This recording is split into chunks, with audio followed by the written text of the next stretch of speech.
Di saat semua orang mengira perang melawan mafia tanah telah berakhir, Cak Slamet justru menemukan dirinya menjadi target organisasi gelap yang jauh lebih berbahaya. Saat pasukan Garuda Hitam menerobos rumah sakit dan memburu dirinya hidup-hidup, satu hal menjadi jelas, musuh sebenarnya baru saja menunjukkan wajahnya. Kini, dengan luka yang belum sembuh dan konspirasi tingkat tinggi mengejarnya, Cak Slamet harus memilih, lari sebagai buruan, atau bangkit sebagai ancaman terbesar bagi kekuatan gelap negara. Di tengah hamparan sawah Lamongan yang hijau dan tak berujung, nama Cak Slamet sudah seperti legenda yang hidup. Lelaki bertubuh kekar dengan wajah keras namun berhati selembut padi yang menguning itu dikenal sebagai juragan beras terbesar di desa. Setiap pagi, suara mesin penggilingan di gudangnya menjadi pertanda bahwa roda ekonomi para petani kembali berputar. Tidak ada satupun yang tak mengenal kebaikannya, mulai dari memberikan bibit gratis, membantu biaya sekolah anak petani, hingga memberi sembako saat harga beras anjlok. Namun di balik senyumnya yang cerah, Cak Slamet menyembunyikan masa lalu yang tak banyak diketahui. Ada goresan luka lama yang membuatnya selalu waspada. Ia pernah jatuh miskin saat masih muda karena ditipu tengkulak, dan demi tidak mengulanginya lagi, ia berjanji pada diri sendiri bahwa tak ada satupun petani di daerahnya yang akan kehilangan sawah karena keserakahan orang-orang kota. Suatu sore yang lengang, ketika matahari tenggelam di balik rumpun bambu, Cak Slamet duduk di balai-balai tua di depan gudangnya. Angin membawa aroma gabuh baru digiling. Tapi ada rasa aneh menelisik hatinya, seperti firasat buruk yang bergelayut. Beberapa hari terakhir, ia memperhatikan banyak orang asing berkeliaran di sekitar desa, menanyakan harga tanah, memotret sawah, dan berbicara dengan nada penuh ancaman pada para petani. Saat itu juga datang Pak Suro, kepala dusun yang wajahnya pucat pasi. Tangannya gemetaran saat menyerahkan selembar map coklat. "Met, iki masalah gede," katanya dengan suara serak. Di dalam map itu terselip dokumen penggusuran atas sebagian besar sawah petani. Semua atas nama perusahaan properti baru yang tak pernah mereka dengar. Yang membuat Cak Slamet tercekat adalah stempel resminya, tak mungkin dipalsukan kecuali ada pihak internal yang terlibat. Cak Slamet berdiri, napasnya berat. "Suro, iki kerjaane sopo?" tanya Cak Slamet dengan tatapan yang tidak lagi ramah. Pak Suro menelan ludah. "Aku krungu, iki ulah mafia tanah dari luar kota, dipimpin wong jenenge Hendra Kobra. Kabarnya polisi juga ikut main." Nama itu membuat suasana senja berubah dingin. Cak Slamet tahu reputasi Hendra Kobra, mafia yang tak segan membakar sawah bila ada yang menolak menjual. Di saat ketegangan menyelimuti, suara teriakan terdengar dari kejauhan. Seorang petani berlari terbirit-birit menuju gudang. "Kaak, wong-wong aneh kuwi marai rusuh nang sawahe Pak Warji. Mereka maksa masuk dan ngancam bakal ngukur tanah tanpa izin." Teriakannya menggema, membuat pekerja yang lain panik. Cak Slamet tak menunggu sesaat pun. Dengan langkah besar, ia berjalan menuju sepeda motornya. "Iki wis kelewatan," gumamnya. Tatapannya gelap seperti mendung di atas rawa. Firasat buruk itu kini berubah nyata. Ada kekuatan besar yang ingin menghancurkan desa yang selama ini ia jaga dengan seluruh jiwa raganya. Dan pada detik itulah, tanpa ia sadari, Cak Slamet baru saja mengambil langkah pertama menuju perang panjang, perang melawan mafia tanah, penguasa uang, dan para aparat berseragam yang menjual keadilan demi kekuasaan. Sementara malam mulai merayap, bayangan ancaman itu semakin jelas, dan semakin dekat. Cak Slamet tiba di sawah Pak Warji dengan napas panas oleh amarah. Cahaya lampu senter dari para pria asing menerangi pematang sawah. Memotong kegelapan malam, 4 orang berbadan besar berdiri arogan di tengah ladang, menancapkan patok-patok bertanda merah. Mereka mengabaikan teriakan para petani yang mencoba menghentikan. "Ojo masang patok sembarangan, iki tanah warisan simbah-simbahku." Pak Warji berteriak, namun hanya dibalas tawa menghina. Situasi itu membuat darah Cak Slamet mendidih. Ketika Cak Slamet mendekat, semua mata memandangnya. Di antara para preman itu muncul seorang pria bertubuh tegap, wajahnya penuh bekas luka, Rambo, tangan kanan Hendra Kobra. Ia menatap Cak Slamet seperti melihat mangsa yang harus ditundukkan. "Oh, iki sing jenenge Cak Slamet, juragan beras paling sok jagoan di Lamongan," katanya sambil tersenyum miring. Suaranya dingin, seperti ular yang melata. Ia mengacungkan map surat tanah palsu. "Mulai minggu depan, sawah-sawah di sini jadi milik kami." Para petani mulai berkumpul di belakang Cak Slamet, sebagian ketakutan, sebagian marah. Tapi mereka tahu satu hal, jika juragan mereka angkat bicara, mereka akan berdiri bersamanya. Cak Slamet melangkah maju, wajahnya tak gentar. Dengar, Rambo, sawah-sawah iki milik petani, bukan milik perusahaan bodong sing sampeyan bawa itu. Let sampeyan pikir bisa masuk desa iki seenaknya, sampeyan salah besar. Rambo tertawa keras, suaranya menggema di tengah padang yang gelap. Lamongan ini bukan punyamu, Slamet. Kami sudah deal sama aparat. Kompol Bakyo sendiri yang ngejamin keamanan proyek ini. Mendengar nama itu, dada Cak Slamet seperti diremas. Ia kini paham bahwa ancaman ini jauh lebih besar dari sekelompok preman, ini permainan kotor antara mafia dan polisi korup. Tanpa aba-aba, Rambo memberi isyarat. Dua preman maju, mendorong Cak Slamet. Tubuhnya sempat goyah, namun ia tetap berdiri tegap. Petani-petani mulai ingin maju membantu, tapi Cak Slamet menahan dengan tangan. Ojo terpancing. Mereka sengaja ngajak ricuh. Suaranya tegas namun terkontrol. Ia menatap langsung ke mata Rambo. Tapi aku cuma ngasih satu peringatan. Ning Lamongan iki, wong-wong ora gampang ditindas. Perkataan itu membuat wajah Rambo mengeras. Ia mendekat, hampir menempelkan dahinya ke dahi Cak Slamet. Kau kira bisa melindungi semua ini sendirian? Satu-satu sawah bakal kami ambil. Dan kalau ada yang melawan, ia menggerakkan telunjuk menyerupai pistol dan menempelkan ke dada Cak Slamet. Akan hilang sebelum fajar, para preman akhirnya pergi, meninggalkan patok-patok merah yang menusuk hati petani seperti duri. Malam kembali sunyi, tapi bukan ketenangan yang tersisa, melainkan ketakutan bercampur kemarahan. Pak Warji menangis melihat patok itu, seakan menyaksikan masa depan keluarganya dicuri di depan mata. Cak Slamet mengumpulkan para petani, suaranya bergemuruh menembus dinginnya malam. Kita sedang melawan bukan hanya mafia, tapi kekuatan kotor di baliknya. Tapi aku janji, sak demi sak gabuh kita, sak petak demi sak petak sawah kita, ora bakal tak tinggal ke. Kita akan melawan. Dan untuk pertama kalinya, para petani melihat api yang berbeda di mata juragan mereka, api perang yang tak akan padam sampai kebenaran berdiri tegak. Keesokan paginya, ketika matahari baru merayap di balik pohon kelapa, ketegangan sudah menyelimuti seluruh desa. Para petani berkumpul di depan gudang beras Cak Slamet, membawa kabar yang membuat bulu kuduk berdiri. Beberapa truk tanah datang malam-malam dan memarkir di pinggir desa, dijaga orang-orang asing berseragam hitam tanpa tanda pengenal. Met, iki kok tambah serem yo. Kayak ada operasi militer, padahal cuma sawah, bisik Pak Warji, wajahnya masih pucat. Cak Slamet hanya mengepalkan tangan, ia tahu siapa yang berada di balik semua ini. Belum sempat mereka berdiskusi lebih jauh, suara sirene polisi memecah pagi yang tenang. Dua mobil patroli berhenti di depan gudang, memuntahkan. Beberapa polisi yang wajahnya dingin seperti batu. Di antara mereka, muncul seorang perwira dengan seragam necis dan ekspresi angkuh, Kompol Bakyo, polisi yang disebut-sebut terlibat dalam proyek mafia tanah itu. Ia berjalan mendekat sambil menepuk-nepuk map tebal di tangannya. Pagi, Cak Slamet, ujarnya sinis. Kami menerima laporan bahwa gudang beras sampean tidak memiliki dokumen izin penyimpanan terbaru. Jadi, kami harus lakukan pemeriksaan. Ucapan itu disambut gumaman protes dari para petani. Semua tahu gudang itu selalu memiliki izin lengkap, bahkan sering mendapat penghargaan dari pemerintah daerah. Ini jelas bukan pemeriksaan, ini tekanan. Cak Slamet berdiri tegap, menatap langsung ke arah Bakyo. Dokumenku lengkap semua, Pak. Dan sampeyan juga tahu itu. Ora usah main sandiwara nang kene. Suaranya datar, tapi penuh ancaman. Namun Bakyo hanya tertawa kecil. Slamet sampeyan ini siapa? Juragan beras saja. Kalau saya bilang dokumenmu kurang, ya kurang. Kecuali, sampean mau diajak kerjasama. Isyarat itu begitu jelas, suap. Rasuah. Cara klasik bagi aparat korup untuk memeras rakyat kecil. Cak Slamet menahan emosi, meski rahangnya mengeras. Aku ora bakal bayar wong sing njual keadilan. Wong-wong kene butuh perlindungan, bukan ditindas, katanya. Para petani bersorak kecil, tapi Bakyo tetap tak terganggu. Ia malah mengeluarkan beberapa lembar kertas dari mapnya. Yowes, kalau begitu, ucap Bakyo. Mulai hari ini, gudangmu kami segel sementara sampai proses pemeriksaan selesai.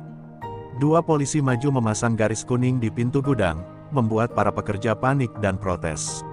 Seolah itu belum cukup, Bakyo menambahkan dengan nada dingin, dan kalau sampean atau siapapun berani membuka segel ini, kami tahan. Hening panjang menggantung di udara. Gudang beras Cak Slamet bukan sekadar tempat usaha, itu adalah nyawa para petani. Tanpa gudang itu, mereka tak bisa menggiling gabuh, tak bisa menjual hasil panen, dan akan menjadi sasaran empuk tengkulak kotor. Semua mata kini mengarah ke Cak Slamet, menunggu apa yang akan ia lakukan.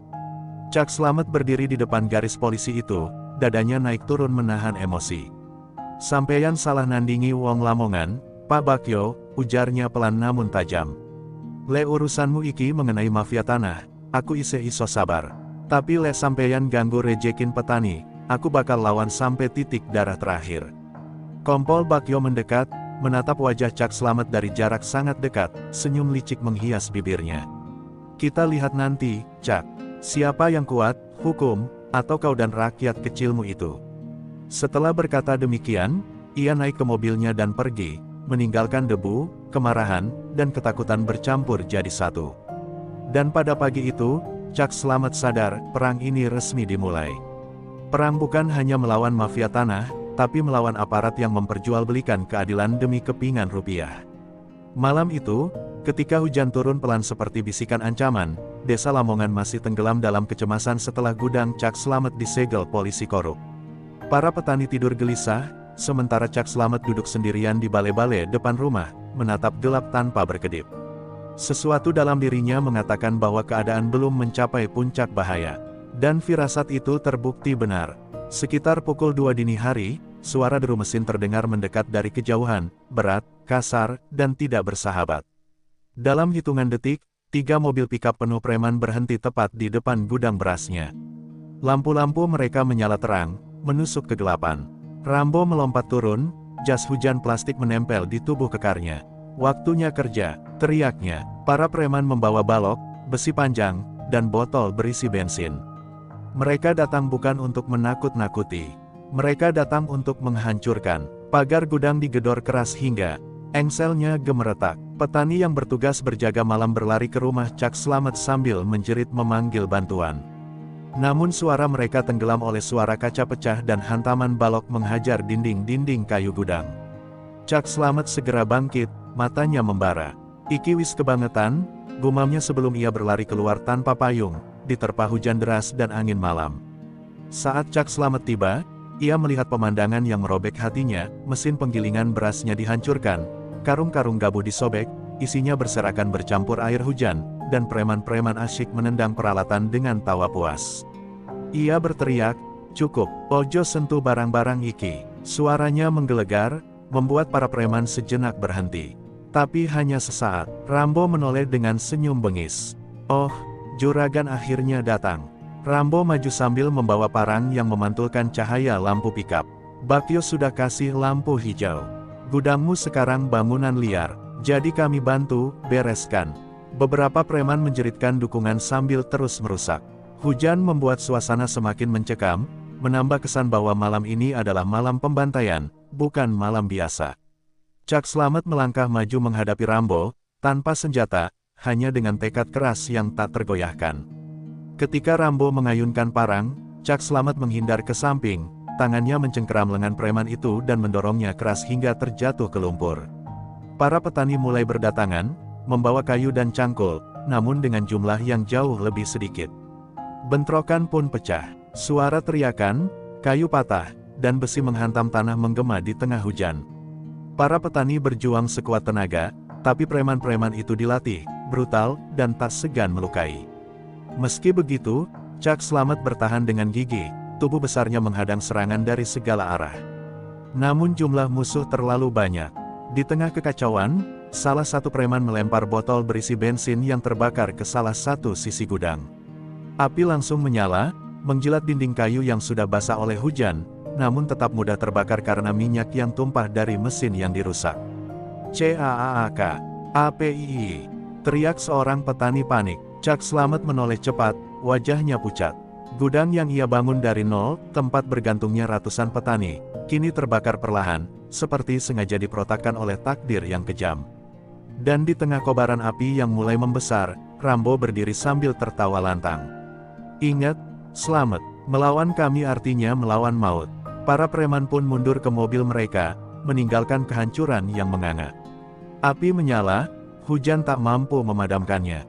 Petani-petani menangis, beberapa berusaha menyiram dengan air seadanya, namun sia-sia. Cak Slamet berdiri diam, tubuhnya basah oleh hujan, wajahnya gelap oleh kesedihan dan kemarahan. Dalam kobaran api itu, ia melihat satu hal yang pasti, mafia tanah telah melakukan perang terbuka. Dan di dalam hatinya, ia bersumpah malam itu juga, ini bukan lagi soal sawah, ini soal kehormatan. Mereka sudah menyentuh garis terakhir. Dia akan membalas, apapun risikonya. Pagi setelah kebakaran menjadi hari paling kelam dalam sejarah desa itu. Asap masih mengepul dari puing-puing gudang yang hangus, dan bau kayu terbakar bercampur dengan aroma gabuh yang gosong membuat udara terasa pahit. Para petani berdiri mengelilingi reruntuhan itu seperti melihat anggota keluarga mereka tewas terbakar. Beberapa menangis, beberapa duduk lemas di tanah, sementara yang lain menatap kosong tanpa kata. Cak Slamet berjalan perlahan di antara mereka, baju masih basah oleh hujan semalam, namun wajahnya keras seperti batu. Ia mencoba menguatkan diri, meski hatinya sendiri nyaris hancur. "Cak, bagaimana nasib panen kita?" Suara Pak Warji terdengar lirih, seperti seseorang yang kehilangan segalanya. Pertanyaan itu menghantam Cak Slamet lebih keras daripada hantaman Rambo semalam. Ia tahu jawabannya pahit, tanpa gudang, tanpa mesin, tanpa tempat menampung hasil panen, para petani terancam jatuh ke tangan tengkulak yang siap menindas. Namun, Cak Slamet menolak menunjukkan keputusasaan. Ia mengangkat kepala, menatap semua orang. "Kita tidak kalah, Iki mengawal." Para petani menatapnya, mata mereka masih menyimpan ketakutan.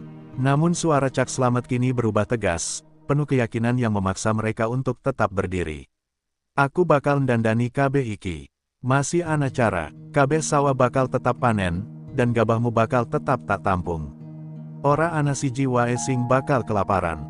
Kalimat itu membuat beberapa petani kembali berdiri, meski pelan, seolah kata-kata itu menjadi tiang harapan pertama setelah malam penuh kegelapan. Dalam hati, Cak Slamet tahu ia tak bisa melawan sendirian. Karena itu ia pergi ke rumah seorang sahabat lama, Pak Sampurnaji, mantan intel yang sudah lama hidup tenang di desa sebelah. Ketika Cak Slamet tiba, pria tua itu sedang duduk di teras sambil minum kopi. "Met, aku wis krungu kabare. Aku ngerti iki dudu kasus maling ayam," katanya tanpa basa-basi. Tatapan matanya tajam, seperti masih menyimpan sisa-sisa masa lalunya sebagai pengintai negara.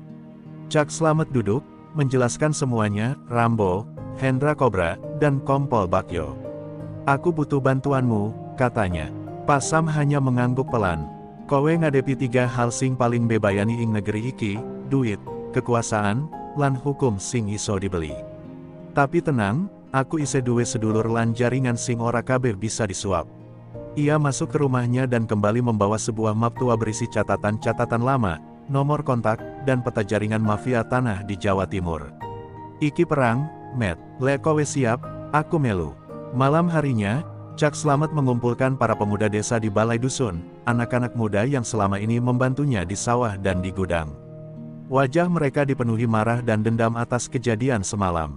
"Aku orang ngajak kowe perang fisik. Aku ngajak kowe perang cerdas," ujar Cak Slamet. Ia lalu membagi tugas, ada yang memantau pergerakan orang asing, ada yang mengawasi sawah-sawah yang jadi target mafia, ada yang memotret, merekam, dan mencatat semua aktivitas mencurigakan. "Semua bukti iki bakal jadi senjata kita," katanya sambil menatap mereka satu persatu. Pemuda-pemuda itu mengangguk mantap, semangat mereka tumbuh kembali. Untuk pertama kalinya, mereka merasa memiliki peran penting, bukan hanya penonton dalam permainan kotor mafia. Namun ada satu hal yang tidak mereka sadari, di sudut gelap balai dusun, seseorang sedang merekam seluruh pertemuan tanpa sepengetahuan mereka. Mata lelaki itu tajam dan licik, bibirnya memperlihatkan senyum tipis.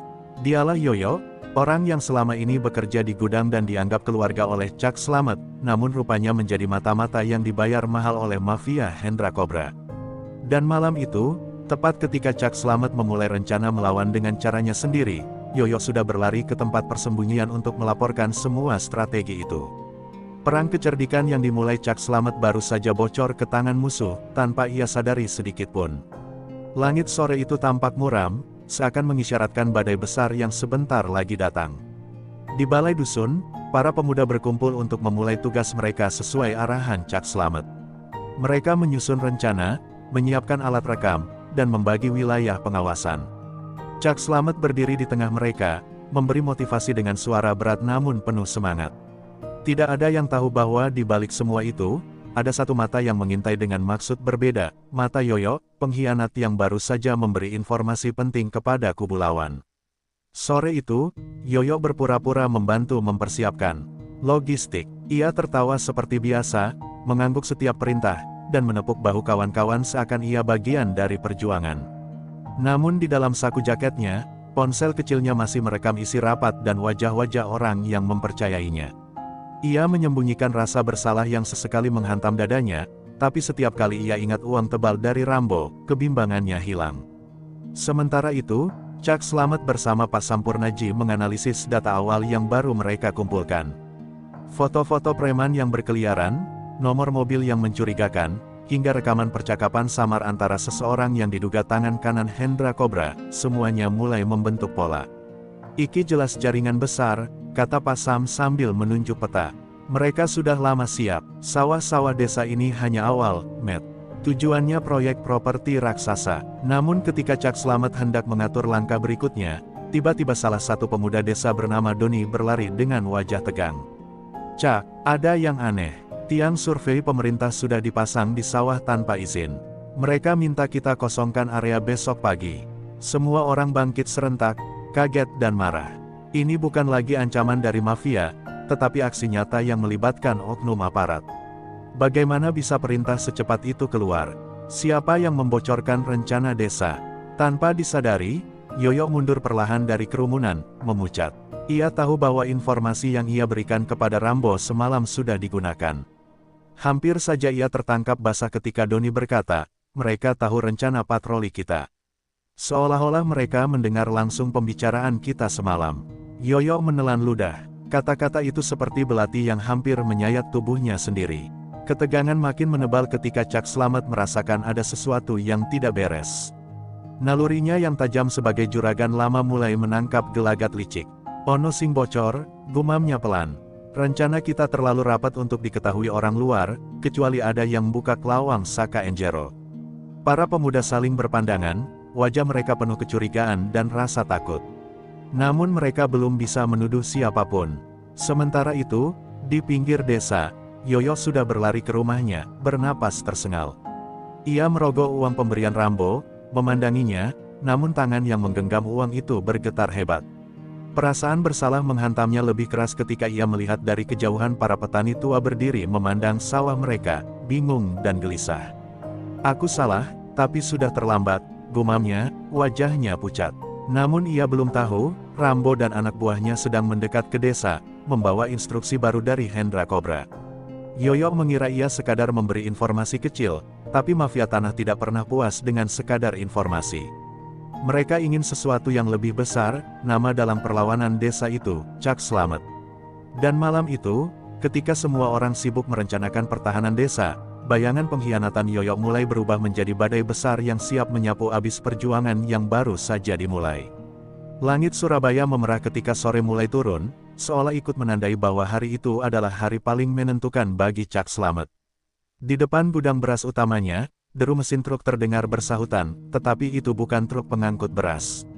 Itu adalah truk milik komplotan mafia tanah pimpinan Surya Cobra, lengkap dengan preman yang bersenjata tajam dan aparat bayaran yang sudah dibayar untuk melakukan penertiban paksa. Cak Slamet berdiri di depan pintu gudang, wajahnya keras, kedua tangannya terkepal seperti baja. Ayo, kalau kalian mau ambil tanah ini, lewati aku dulu, katanya lirih tapi tajam. Di balik pagar, para pekerjanya sudah siap dengan apapun yang mereka punya, cangkul, linggis, bahkan karung pasir sebagai tameng darurat.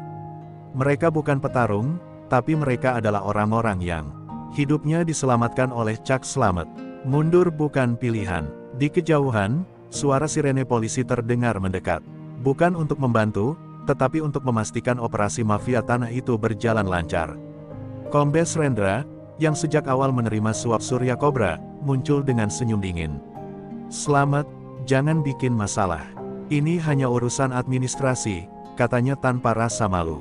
Cak Slamet menahan amarah yang sejak tadi menggelegak. Administrasi kok pakai preman dan senjata. Jangan menghina akal sehat saya, Pak Kombes. Ujung kata-katanya membuat beberapa preman tersentak, tetapi Surya Cobra hanya tertawa. Hari ini selesai, Matt. Tanahmu jadi milik saya. Kamu cuma juragan kampung yang kebetulan lagi naik daun. Tapi kuasamu nggak sampai Surabaya. Suasana memanas. Para preman mulai merangsek maju. Ketegangan pecah ketika salah satu preman mencoba menghantam seorang pekerja tua. Cak Slamet melesat seperti banteng yang dilepas dari kandang. Tinju kerasnya mendarat tepat di rahang preman itu, membuatnya ambruk seketika. Pertarungan pun meledak. Pekerja-pekerja melawan semampu mereka, meski tanpa latihan. Cak Slamet berkelahi seperti singa, setiap gerakan penuh kemarahan dan keinginan mempertahankan harga diri serta hak orang kecil. Namun jumlah musuh terlalu banyak. Di tengah kekacauan, Kombes Rendra mengangkat pistol. "Cukup," teriaknya. Semua terhenti. Moncong pistol itu diarahkan tepat ke dada Cak Slamet. Para pekerja panik dan berteriak agar Slamet mundur. Tapi pria perkasa itu tak bergeser sedikit pun. "Kalau saya mati hari ini, pasti tanah ini tetap bukan milik kalian," katanya tanpa gentar. Rendra hampir menarik pelatuk ketika tiba-tiba, dor, sebuah tembakan lain terdengar. Peluru itu bukan berasal dari pistol polisi korup itu, melainkan dari seseorang yang baru muncul di sisi gudang. Bima, wartawan muda yang selama ini melakukan investigasi diam-diam, berhasil membawa satuan polisi internal yang tidak bisa dibeli. Pasukan itu langsung mengepung area tersebut. "Turunkan senjatamu, Rendra. Semua percakapan dan transaksi suapmu sudah kami rekam," teriak seorang perwira dari divisi profesi dan pengamanan. Wajah Rendra pucat seketika. Surya Cobra mundur beberapa langkah, panik. Premannya mulai lari tunggang langgang. Gudang yang tadi seperti medan perang kini berubah menjadi arena penangkapan. Bima berlari menghampiri Cak Slamet. "Pak Slamet, saya berhasil. Semua bukti sudah siap. Tinggal satu langkah lagi untuk menjatuhkan mereka." Nafasnya terengah tapi matanya menyala penuh kemenangan. Cak Slamet menepuk bahu Bima, lega tetapi wajahnya tetap tegang. "Bagus, Le. Tapi kita belum selesai. Surya Cobra pasti masih punya kartu terakhir." Cak Slamet menatap ke kejauhan, melihat Surya Cobra yang sedang diborgol namun masih tersenyum sinis.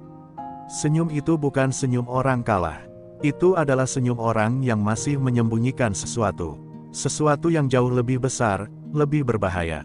Dan untuk pertama kalinya sejak semua ini dimulai, Cak Slamet merasakan firasat buruk. Firasat bahwa bab berikutnya akan mengguncang segala hal yang selama ini ia perjuangkan.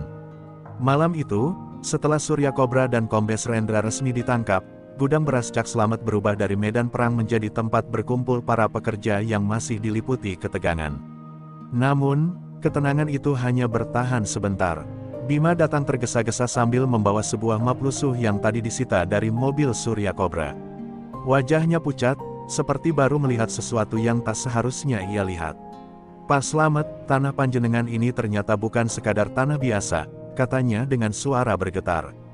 Cak Slamet mengerutkan kening, menunggu penjelasan. Ketika map itu dibuka, isi di dalamnya mengejutkan semua yang ada di ruangan.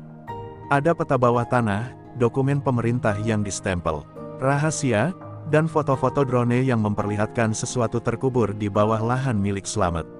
Sesuatu berbentuk bunker tua peninggalan masa konflik puluhan tahun lalu.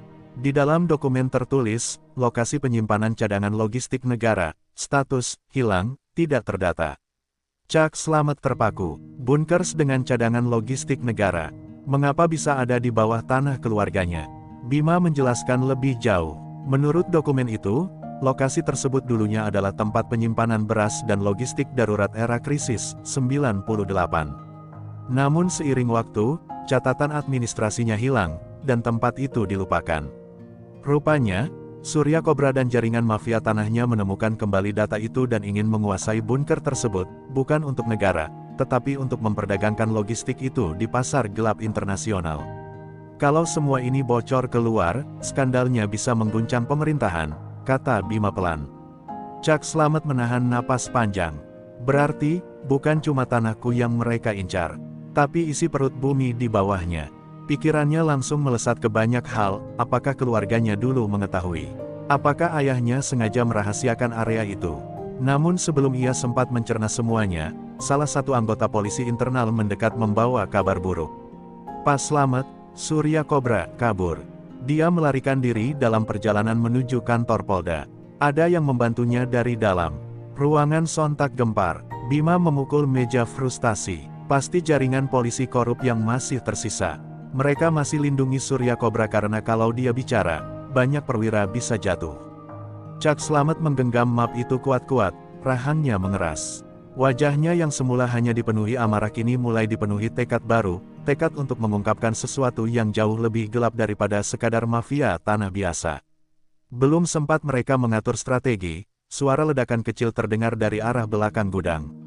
Semua langsung sigap, asap tipis mengepul dari sebuah pintu kecil dekat sumur tua. Ketika dibuka, terlihat sebuah lorong bawah tanah, pintu masuk bunker yang selama ini tersembunyi. Astagfirullah, gumam Slamet pelan. Lorong itu gelap, panjang, dan angin dari dalamnya berbau logam tua. Tapi yang lebih menakutkan, pintu itu baru saja dibuka dari dalam. Jejak kaki segar terlihat di lantai tanah, menuju ke kedalaman lorong. Jejak yang masih basah, seperti baru ditinggalkan beberapa menit sebelumnya. Bima menatap Slamet dengan wajah tegang.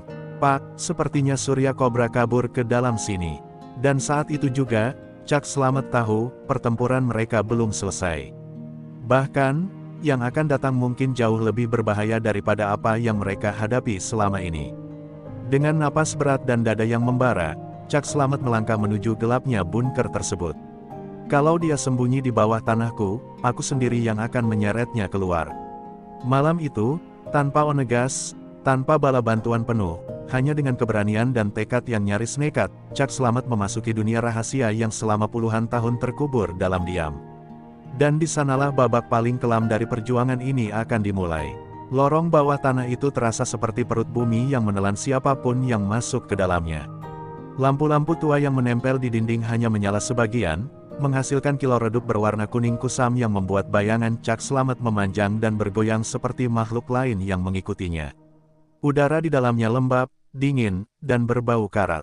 Sambil memegang senter, Cak Slamet berjalan perlahan, sementara Bima, 3 anggota polisi internal, dan 2 pekerja setia ikut di belakang. Suara tetesan air dari langit-langit membuat suasana semakin mencekam. Setiap langkah membawa mereka semakin jauh dari dunia luar, dan semakin dekat dengan rahasia besar yang selama puluhan tahun tersembunyi.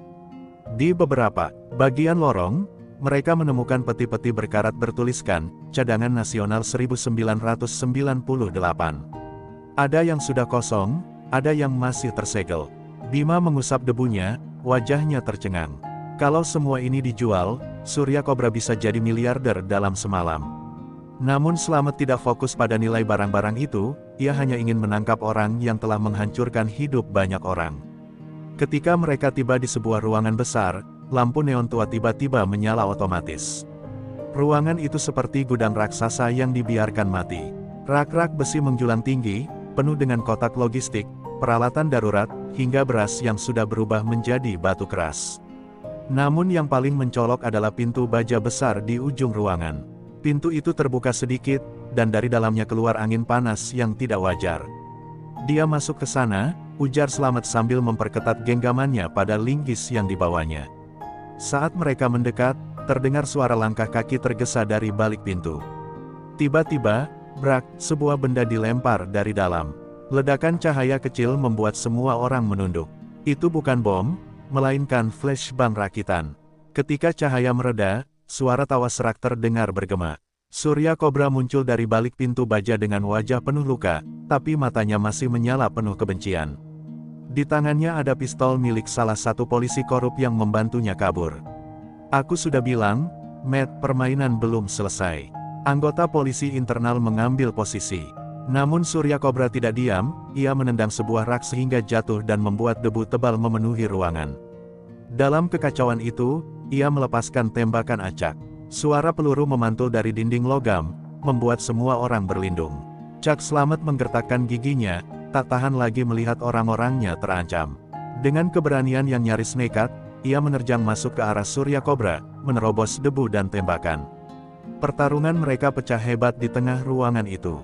Surya Cobra menembakkan peluru demi peluru, tapi Slamet bergerak seperti banteng marah. Begitu jarak mereka cukup dekat, Slamet menghantam tangan Surya Cobra hingga pistolnya terlempar, kemudian menyeretnya ke tanah. Namun Cobra melawan keras, ia menarik pisau kecil dari sepatunya dan mencoba menusuk. Slamet menahan pergelangannya, otot-otot mereka menegang maksimal. Dua pria itu bertarung dalam diam, hanya terdengar desahan berat dan gemeretak logam. Ketegangan mencapai puncaknya ketika pisau itu berhasil menyayat lengan Slamet. Darahnya menetes ke lantai bunker, namun ia tidak goyah. Dengan teriakan yang mengguncang, Chuck Slamet menghantam dada Surya Cobra dengan tenaga penuh hingga pria itu terpental menabrak rak besi. Pistol Surya Cobra meluncur ke dekat kaki Bima, dan tanpa ragu, Bima menendangnya jauh. Polisi internal langsung menodongkan senjata dan mengamankan posisi. Surya Cobra terkapar, terseok, tapi masih mencoba bangun. "Kamu pikir, kamu menang?" katanya sambil tersenyum miring. "Ada yang lebih besar daripada aku, dan mereka sedang datang." Kata-katanya menggantung di udara, menciptakan ketegangan baru. Slamet menatapnya tajam, napas terengah penuh amarah dan rasa waspada. Dan tepat ketika semua mengira pertarungan sudah usai, lantai bunker bergetar. Bukan seperti gempa, tapi seperti getaran mesin berat yang melintas di atas permukaan tanah. Slamet menatap langit-langit bunker yang berdebu. "Itu apa?" tanya Bima dengan suara gemetar. Slamet menelan ludah, firasatnya kembali muncul. "Sepertinya, bab terakhir kita sudah tiba." Getaran itu semakin kuat, membuat debu beterbangan dari langit-langit bunker. Suara deru mesin berat terdengar jelas seolah datang dari atas. Para polisi internal saling menatap penuh cemas.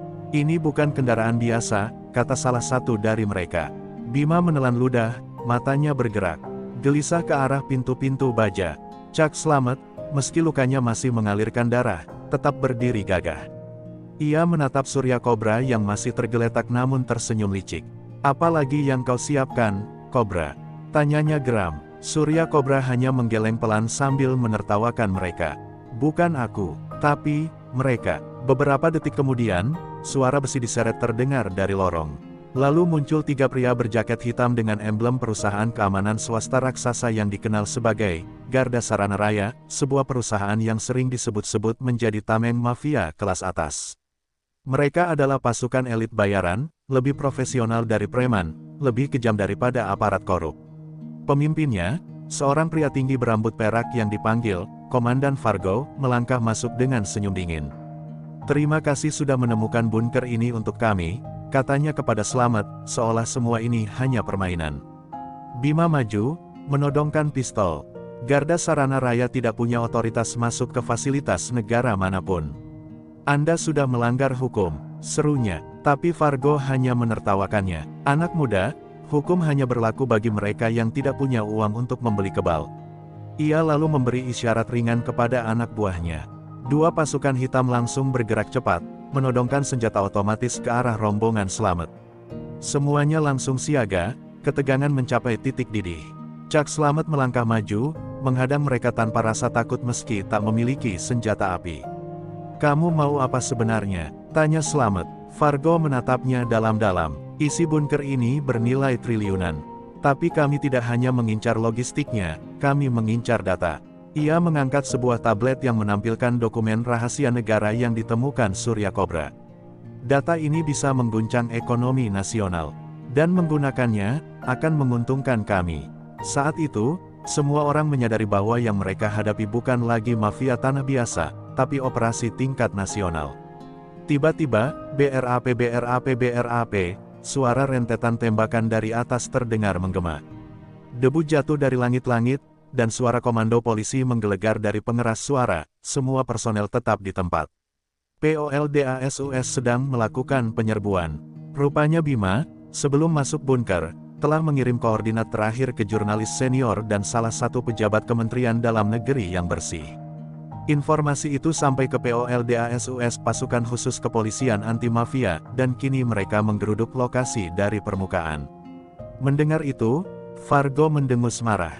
"Sialan," ia memberi aba-aba. Pasukannya mulai mundur sambil menyiapkan granat asap. "Kita mundur, kita bawa data itu." Namun sebelum mereka kabur, Chuck Slamet menerjang seperti badai. Meski terluka, ia menghantam salah satu pasukan hitam hingga terjatuh keras. Bentrokan brutal pecah di ruang bunker itu, peluru melesat, rak-rak berjatuhan, logistik tua berhamburan. Bima menembak tepat ke arah tangan Fargo hingga tablet berisi data itu terlempar ke udara. Dengan refleks luar biasa, Slamet menangkap tablet itu, lalu menghancurkannya dengan linggis dalam sekali ayunan. "Kalian gak akan bawa apa-apa dari sini," teriaknya. Fargo meraung marah dan mencoba menembak Slamet, namun pasukan POLDASUS meledakkan pintu atas bunker, masuk dengan peralatan lengkap. Dalam hitungan detik, garda sarana raya dilumpuhkan dan diborgol. Ketika suasana akhirnya mereda, Chuck Slamet terduduk, nafasnya tersengal. Tubuhnya lelah, namun matanya tetap menyala. Bima menghampirinya. "Pak, sudah selesai. Semua sudah ditangkap." Slamet hanya tersenyum letih. "Belum selesai, Le, tapi hari ini kita menang." Ia memandang ke langit-langit bunker yang retak, merasa seolah bebannya ikut runtuh. Di luar bunker, fajar mulai naik. Cahaya pagi menyusup dari lubang-lubang kecil reruntuhan, menghapus gelap yang selama ini menghantui tanah itu. Ketika Chuck Slamet keluar diangkat ke tandu, para pekerja dan warga sekitar mengerumuninya. Mereka bertepuk tangan, menangis, dan memanggil namanya. Di tengah semua itu, Slamet menatap langit, berbisik pelan. "Tanah ini, akhirnya kembali ke yang berhak." Dan demikian, bab epik perjuangan seorang juragan beras dari Jawa Timur menjadi legenda, kisah tentang keberanian, pengkhianatan, dan kemenangan kebenaran atas kegelapan. Rumah Sakit Pusat Surabaya dipenuhi aroma obat dan suara langkah kaki yang sibuk ketika Chuck Slamet akhirnya sadar dari perawatan intensif. Lengan kirinya diperban tebal, beberapa tulang rusuknya retak, namun semangatnya tetap tak bisa dipatahkan. Di samping tempat tidurnya, Bima duduk dengan wajah penuh kelelahan. "Pak, POLDASUS bilang kalau jaringan garda sarana raya sudah diamankan. Untuk sementara, semuanya aman." Slamet hanya mengangguk lemah. "Untuk sementara, Le, tapi aku bisa merasakan, ini belum selesai." Tatapannya kosong, namun penuh firasat gelap. Tak lama kemudian, seorang perwira tinggi masuk ke ruangan, Komisaris Jenderal Fadil, kepala POLDASUS sendiri. Ia memberikan salam hormat dan duduk di kursi dekat Slamet. "Pak Slamet, Anda sudah melakukan hal besar. Tanpa keberanian Anda, bunker itu mungkin jatuh ke tangan mereka." Namun nada suaranya segera berubah tegang. "Namun ada masalah baru. Fargo, komandan garda sarana raya yang kami tangkap, hilang dalam perjalanan ke markas Brimob. Mobil pengawalnya ditemukan hangus 5 km dari lokasi." Suasana ruangan langsung membeku. Bima terbelalak. "Hilang, maksudnya kabur." Setelah semua yang terjadi, Komjen Fadil menghela napas berat. "Lebih tepatnya, diambil." Ia lalu menaruh sebuah map di sisi meja. Ketika dibuka, foto-foto yang ada membuat darah Slamet serasa berhenti mengalir.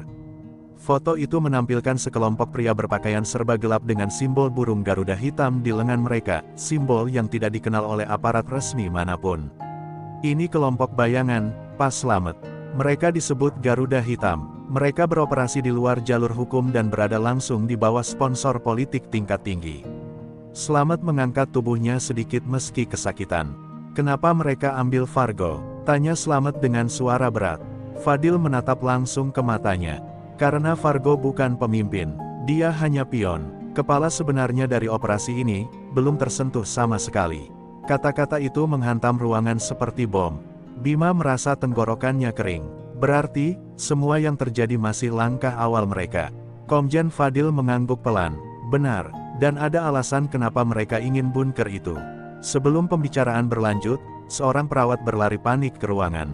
"Pak, ada seseorang yang memaksa masuk ke lantai ini." Teriakannya belum sempat dijawab, suara keras, "BRUGHH," mengguncang pintu koridor. Alarm darurat berbunyi. Bima segera menarik tubuh Chuck Slamet, mencoba melindunginya. Komjen Fadil langsung meraih pistolnya.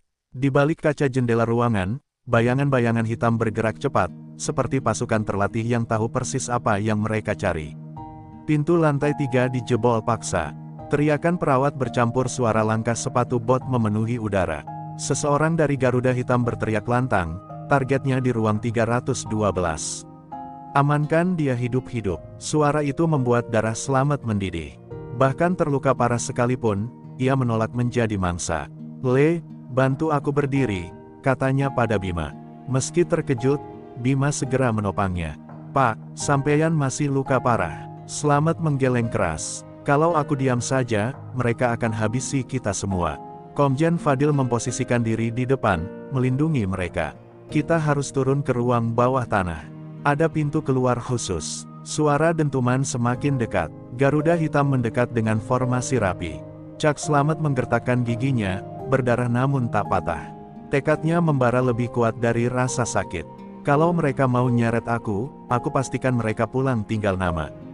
Dengan langkah terlatih namun penuh keberanian, Cak Slamet, Bima, dan Komjen Fadil melarikan diri ke lorong belakang.